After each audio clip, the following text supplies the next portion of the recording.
కామారెడ్డిలోని ప్రభుత్వ గిరిజన బాలికల వసతి గృహంలో గుర్తు తెలియని వ్యక్తి చొరబడి చోరీకి పాల్పడ్డాడు.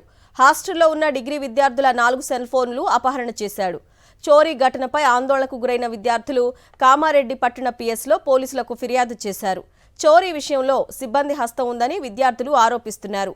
హాస్టల్లోకి వచ్చిన వ్యక్తిని గమనించి అరిస్తే పారిపోయాడని తెలిపారు.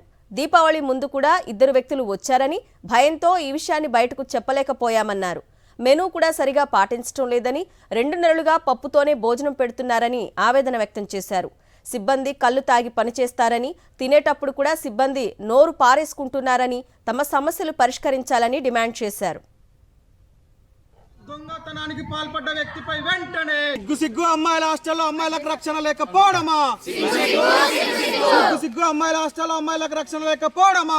అధికారుల నిర్లక్ష్య వైఖరి నశించాలి.